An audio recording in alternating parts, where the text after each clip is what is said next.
पूजन किए और रामचंद्र जी की सेवा में सुंदर सुंदर स्त्रियों को भी लगा दिया। गीत संगीत का भी प्रबंध किया गया, पर उनकी अवस्था में कोई सुधार नहीं हुआ। राजा दशरथ बड़े परेशान हो गए कि अचानक वशिष्ठ मुनि पधारे और वशिष्ठ मुनि ने उनकी उदासी देखकर पूछा कि हे राजन, आप उदास क्यों हैं? तो कहते हैं, राजा दशरथ ने कहा कि जिसका पुत्र उदास हो गया हो, उसकी खाने में, पीने में, अध्ययन में, पढ़ने में कोई रुचि ना रही हो, ऐसे पिता को सुख कहां मिलेगा?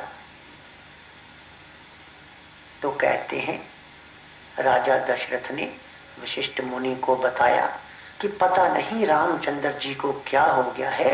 वह महल की ऊपर वाली कोठरी में पद्म आसन लगाकर सारा दिन बैठे रहते हैं और जब सेवक भोजन लेकर जाते हैं तो वह खाने से इनकार कर देते हैं और जब उनको कोई समझाने जाता है तो वह कहते हैं, तुम मूर्ख हिरण की तरह, मृग तृष्णा की तरह विषयों में उलझ रहे हो। ये संसार नाशवान है, तुम सब मर जाओगे। कहते हैं उस समय वशिष्ठ मुनि ने कहा कि हे राजन, रामचंद्र जी को बुलाओ। कहते हैं जब रामचंद्र जी सभा में आए तो सबको प्रणाम किया और राजा दशरथ ने उनको अपनी गोद में बिठा लिया और बड़े प्यार से कहा कि हे पुत्र, हमारे कुल गुरु विश्वामित्र और वशिष्ठ मुनि भी पधारे हैं, आप अपने मन की बात इनको बतला दें। तो कहते हैं उस समय वशिष्ठ मुनि ने कहा कि हे रामचंद्र जी, जैसे चूहा आकाश को नहीं काट सकता और ऐसे ही तुम्हें भी कोई कष्ट नहीं होगा। देखिए, चूहा संसार की प्रत्येक वस्तु को काट सकता है परंतु आकाश को नहीं काट सकता। कितना सुंदर दृष्टांत वशिष्ठ मुनि ने दिया। जितने भी तत्व हैं, 5 तत्व हैं ना, पृथ्वी, जल, अग्नि, वायु और 5वां आकाश, ये 4 तत्व आकाश तत्व में रहते हैं। वास्तव में देखा जाए, बुद्धि से विचार किया जाए तो सब तत्वों से विशाल आकाश तत्व है। वशिष्ठ मुनि का इशारा ब्रह्म की ओर है। मुनि वशिष्ठ ने कहा कि हे रामचंद्र जी, जैसे चूहा आकाश को नहीं काट सकता, ऐसे आपको भी कोई पीड़ा ना होगी, कोई दुख ना होगा।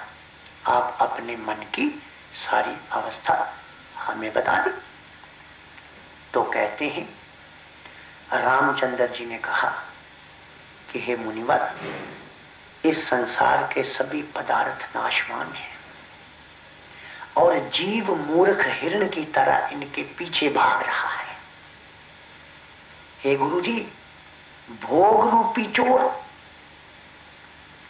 अज्ञान रूपी रात्रि में, भोग रूपी चोर अज्ञान रूपी रात्रि में आत्मा रूपी धन को लूट लेता है। हे गुरुजी, ये लक्ष्मी बड़ी ही दुख देने वाली है।